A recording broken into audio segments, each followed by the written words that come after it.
Support comes from Gemma, architects, planners, and designers seeking to bring joy to their clients and communities.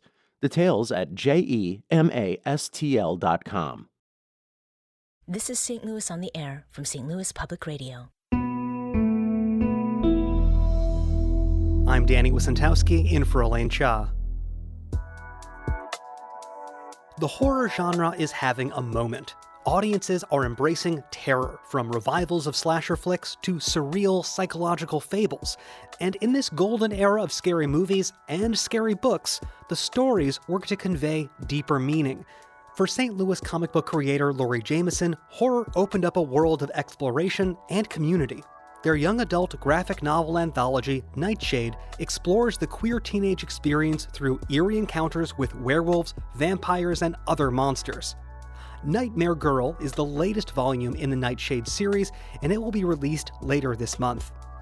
Earlier this week, producer Darius Varner spoke with Lorry Jamison about Nightshade, the intersections of queer culture and horror stories, and what it means to write fiction featuring queer characters at a time when some libraries are moving to pull queer fiction from the shelves entirely. Here's their conversation. You've described the series as Goosebumps meets Glee. Tell me more about that. Tell me what it's like to marry these two genres of like teen dramedy and horror. Yeah, so as you put it perfectly, Goosebumps meets Glee. I also like to use Heartstopper meets Buffy the Vampire Slayer, Oh, yes. depending on the context and the vibe I get from different audiences. I think that, these genres really lend themselves very well to coexisting. These characters are going through these big emotional arcs. These monsters are metaphors for larger, difficult emotions that can be very universal feelings, from feeling a first crush to not fitting in. They overlap in very intriguing ways that are so much fun to draw. I am going to be the Heartstopper meets Buffy category of fan myself. Perfect. I just watched Buffy actually for the first time this year, so I love that you made that reference. So Greek Shack, I was just reading it the other day. It seems to be a little bit based on like a local haunt. I don't want to drop any names, but maybe like Silo X or something like that. Tell me how St. Louis really influences the series. Yeah, so it's funny you mentioned that one. It's about these sort of haunted house actors who get ambushed by an actual evil spirit and all the wacky hijinks that ensue. Definitely influenced by local haunts, both from my hometown growing up in Kentucky to St. Louis here, and just the thrill of being spooked. I think St. Louis, it maybe doesn't have a geographic influence on it, but it's some of the artists within St. Louis that have been the biggest influence. Some key artists who have inspired me in college at Washington University in St. Louis and beyond. Professors like Shreyas Krishnan and John Hendricks really introduced me to this vast world of independent comics, and especially the queer, inclusive creators who made them. There is also the local cartoonist Steens, who listeners might know as the head of Slice, the St. Louis Independent Comics Expo. They were a visiting critic for me in college that gave me some very practical cartooning advice, and that continued well beyond through Slice or tabling at other local art fairs. These individuals really instructed me in the technical skills and the creative exercises that led me to bringing this whole series to life.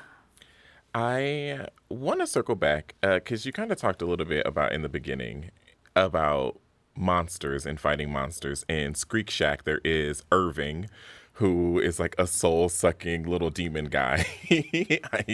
I love his persona in Skreek Shack. So how do monsters play a role in your storytelling? Yeah, so they're very visual ways of depicting some more difficult feelings, especially for these protagonists that the readers can relate to.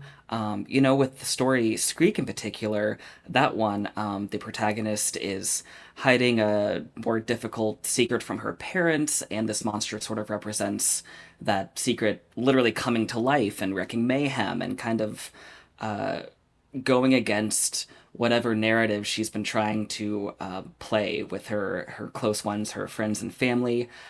So it all comes to this very chaotic, messy conclusion, but in a way that's very fun for readers. Growing up, I would love to devour series like Goosebumps by R.L. Stine. Um, Horror is just my favorite genre, and I really wanted to pay homage to these very vivid stories that had the biggest creative impact on me when I had this opportunity. Did you also get any influence from things like scary stories to tell in the dark? Obviously, your art style is so different from scary stories, but did those have any influence on you as well? Oh, absolutely. Those horrifying illustrations from that book series stay into Horrifying. my mind to this day. How could they not? Yes. For me, I find a lot of inspiration from cartoonists who work in the young adult or middle grade graphic novel genre. These are artists who are able to utilize different media, playing with minimalism versus maximalism, really finding the most dynamic methods to give these emotional storylines some real stakes. And so, absolutely, it's more of a young adult influence on these, but all the horror that I consume has led the way to this for sure. And just in talking about aesthetics, like I said, Scary Stories to Tell in the Dark is so much different from the very bright and vibrant and graphic nature of your graphic novels. Does the imagery come first? How do you develop these stories, and how do colors relate to the development of the story? Blush is blue and red, Party Animal is purple and green, Skreek is like gray tones and yellows. How does that all affect each other? Yeah, so I think it's all part of the initial creative process is these storylines and characters and scenes and colors that sort of swim around in your head. You sort of make these sketchbook pages to explore what is the best, most kind of authentic version of this. For example, Blush, which is this sort of first major same-sex crush for the protagonist, this first queer romance story for these young teen characters, is depicted in this very stark kind of crimson color, both because it features vampires, so thematically that kind of fits, but also it's embarrassing and messy, and there's a lot of feelings behind it, and so that intensity of the red really amped up that connection for me while drawing these characters, while figuring out who they were and how they looked. For example, Party Animals is this very rich, dark kind of purple, because it gives a sort of more dark and closed feeling for listeners.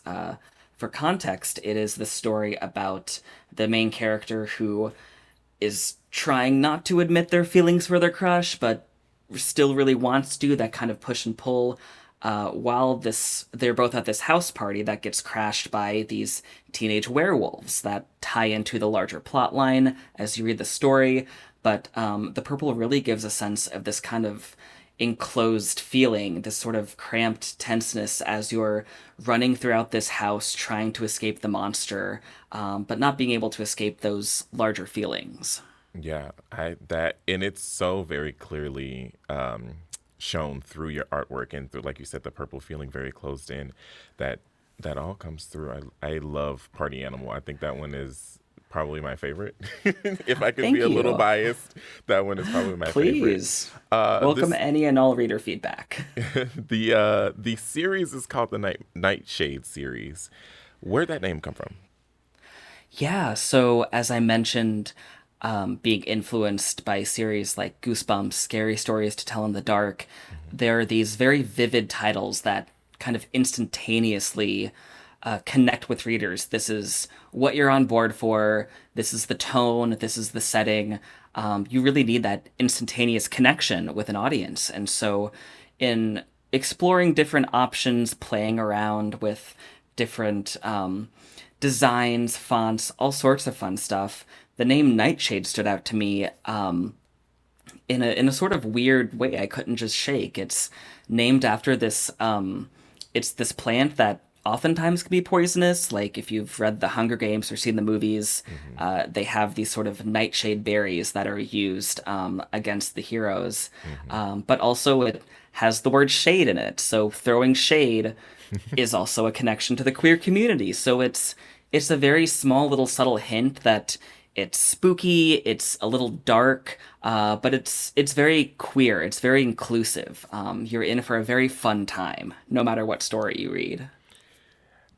How does it feel, speaking of, queer identities, how does it feel to be telling stories of queer teenagers across the LGBTQIA spectrum when queer fiction is under attack right now?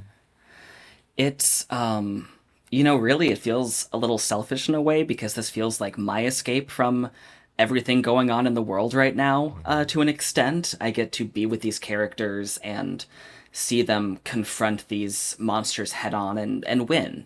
Slight spoiler alert. There are happy endings in these comic books. But it really is a way for me to kind of pay homage to my younger self almost. I grew up reading, as the series I mentioned, a lot of graphic novels, comic books. The sort of young adult field with these adolescent protagonists was a subject that I found myself reading quite a lot of growing up and relating to these characters, or trying to if there weren't any queer representation involved. And so these comic books are really the stories where a younger Lori needed to read those. These have characters who are finding the courage to express their authentic selves in the face of these monsters. It's unfortunately too relatable for audiences, and both queer and of various marginalized identities in this day and age. And it's, not everyone can relate to fighting off werewolves or vampires, but they can absolutely relate to having a crush or struggling to fit in or presenting yourself in an authentic way. And so I really hope that these stories can resonate with whoever picks them up. Would you say that you're kind of, this is your stance on humanizing the LGBTQIA community? Absolutely. I think it's, it's a cliche to say now more than ever, when referencing different bits of media, but truly now more than ever, we need that representation, we need that championing and that support. And so, I found so much support through local St. Louis resources like the Metro Trans Umbrella Group, like the individuals I mentioned before that really influenced my comic book making, through fellow artists in the community, whether that's online or at various art fairs. And so we need to absolutely be connecting with each other, and storytelling is a very vital and empowering way of doing so. It feels very cathartic to make these stories and to spread that sort of positivity to others, in a format that you really connect with. I want to circle back to kind of how we opened this conversation with billing your graphic novels as teen dramedy horrors. So why young adult horror? Well, it's a category of books that I grew up on, young adult books, well before I sort of knew the term. Growing up, I think it's instinctive of everyone to sort of look for themselves in media in terms of finding that representation. And that's something I often found in young adult spaces, in horror spaces, in terms of queerness, in terms of non-binary identity. For example, like I think back to the movie The Seed of Chucky.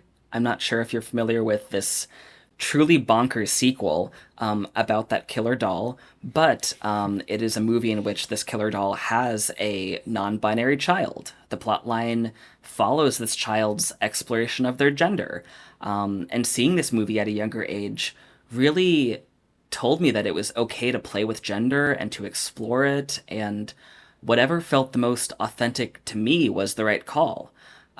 These are murderous dolls, so obviously not the perfect representation, but still a very powerful one that I really wanted to honor. We're speaking with St. Louis cartoonist Lorry Jamison about their graphic novel series, Nightshade, that blends teen comedy, drama, and horror. The latest volume of the series, Rabbit Hole, is available now. So, Lori, what what is it that draws queer people to the horror genre? You know, we talked about Chucky. There's also like the Nightmare on Elm Street 2, which is like canonically and also colloquially known as like the gay Freddy movie. Why do you think we find comfort in discomfort? Yeah, well, first off, if any listeners have not watched A Nightmare on Elm Street 2, it is truly one of the gayest movies I've ever watched. It really and is. I mean that in a very positive way, It really parentheses, is. non-derogatory. It's such a fun time. I think that, as queer people, we really grafted onto this genre because it addresses these social issues through some of the weirdest and most creative metaphors possible. It often makes spaces for these marginalized identities who haven't often found themselves represented in media or represented well. As you mentioned, this Nightmare on Elm Street 2, it somehow, not through the efforts of anyone involved in the film almost, manages to capture this feeling of internalized homophobia, of queerphobia, of, that feeling of being younger and not having the vocabulary to describe your own identity, but coming into contact with oppression and with prejudice and the visceral feeling that can take. And, in this movie, it takes the shape of this literal monster. And so it's such a fascinating genre. I think it is thrilling to follow the increasing tension of the story until it finally ends, and then you look around and you're in your living room, you're in the movie theater, you're, closing your book, whatever form of media it is, and you can't believe that emotional journey you just went on. So it's such a visceral genre, and it's just so much fun to dive into. But when real life is so scary, like the world is scary, why do you think we seek out horror outside of just being LGBTQ? Gosh, what a great question. I think that, it can be a weirdly empowering genre in a way. You get to see oftentimes this either a final girl, this sort of final protagonist, more often than not triumph over the monster, defeat them, whether depending on the rating, how much gore or not, but you often get to see these characters confronted with their biggest fears personified, and you get to see them triumph. And if they don't triumph, then there's the sequel, where hopefully they will. But more often than not, it feels like a very celebratory genre in that anyone, character-wise involved in these stories, they become stronger by going through these experiences, and you kind of think to yourself almost instinctively, if they can do it, then so can I. If Buffy can save the day despite insane odds against her, then you can absolutely do the same. If that teenage girl can come back to life, 87 times, so can I. Oh my goodness, yeah. Just wait. That show gets, there's a lot that goes on in that one. Oh yeah. So speaking of, doing things, building things, and coming back, you alluded earlier to what it's been like to build your career here in St. Louis as a comic book illustrator and author. Tell us more about that. And is there enough infrastructure and support for other emerging artists? Well, I really think you get out what you put into it almost, and not in a way to put that onto listeners, but truly, the worst thing someone is going to say is no, whether that's, asking to stock your comic book in a local storefront, whether that's talking to another artist and maybe asking about like their experiences with this previous event, or if they could talk about their techniques, even just DMing them on Instagram. St. Louis has a very vibrant arts community, and not only that, the artists themselves are very accessible and supportive and encouraging.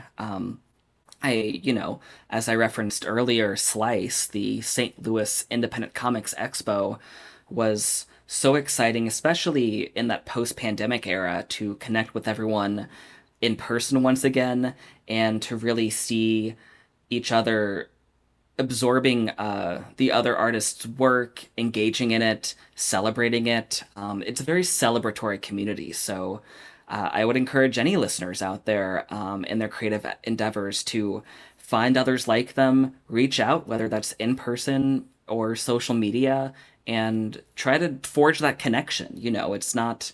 Don't think of it as networking. It's more genuine than that. Lori, as an independent producer of comic books and as an independent artist, how are you getting your books out there? Yeah, so I am so excited to give a shout out to Comicer Press. It is this independent publisher that, I was so excited to connect with online, that really gives a voice to all sorts of different genres, storytelling through comics. They're a very queer, inclusive publisher. And so, we're putting these books out in print, as well as digitally. And so I'm, very fortunate to have this connection and this platform. And so very happy to give them a shout out as well. There has been a lot of discussion among artists about AI. It's something that we've been talking about a lot here at St. Louis Public Radio and on St. Louis on the Air.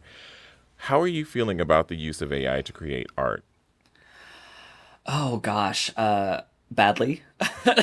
As negative really as I can express right now, despite my excitement of talking about all these other subjects. It's antithetical to art making. I think that one of the most beautiful things about the process of creation in any medium, in any genre, as an artist, is the sort of cathartic feeling to make a thing from start to finish, to send it out into the world, regardless of how perfect or imperfect it is. That can be such a subjective concept. And so rather than have this program make something that is quote unquote perfect, but in reality is very hollow and fake and has too many fingers or hands or whatever is going on with that, it's just so much more impactful to do something genuine from your heart. True, very true. I just had to throw that question in there real quick because it's just something that's been so, kind of all over the place about art and art making. This question is personal though. I know that the Nightshade series, your graphic novel series, is an anthology. But do you have, in the vein of American Horror Story, do you have any plans to ever tie them together as one story? Or little Easter eggs to, like another story in a coming story?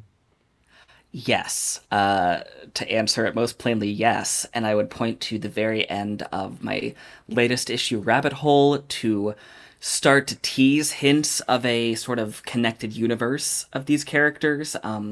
This series is going to be 6 issues in this first run at least, and kind of culminating in this arc in which the characters do connect and realize it's a little bit suspicious that all of this spooky activity has been going on in this very concentrated area to these characters. So what's the deal?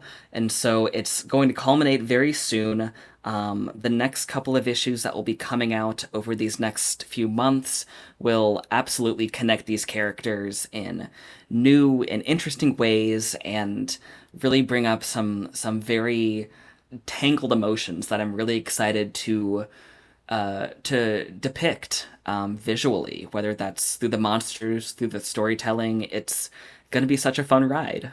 Okay, I'm going to ask. Can you give us the tea? What's next? What's going on in the Nightshade series next? Ooh, all right. So here's a good teaser. So each of these 4 issues that we've been discussing have been fairly self-contained. Each story is still very accessible. Issue 5, it's called Nightmare Girl. For reasons that will become apparent in the story, it's very Nightmare on Elm Street influenced. It pays a lot of homage to some of my favorite different horror movies in the genre. once you go through that story, it profiles one of these side characters that sort of acts as a mentor that kind of brings the previous protagonists of these 4 issues together in a way. A little Nick Fury bringing the Avengers together adjacent, in its own unique way. And so next issue, Nightmare Girl, you have a lot of fun to look forward to. Things are going to ramp up, and issue 6 will lead directly out of that fallout, and it's going to be such a fun ride.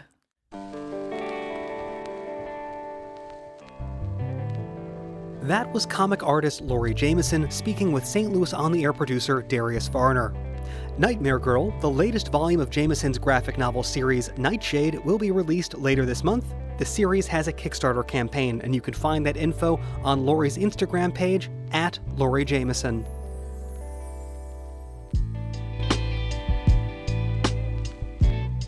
This episode was produced by Darius Varner. Editing assistance from Emily Woodbury. Audio engineering and podcast design by Aaron Dorr.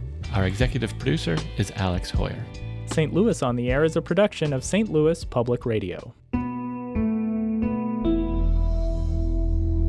Understanding starts here. Do you find yourself regularly listening to episodes of St. Louis on the Air?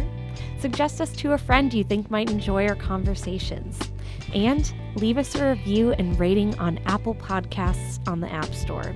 It's the simplest way to help people discover our show. Thanks. St. Louis Public Radio is a member-supported service of the University of Missouri St. Louis.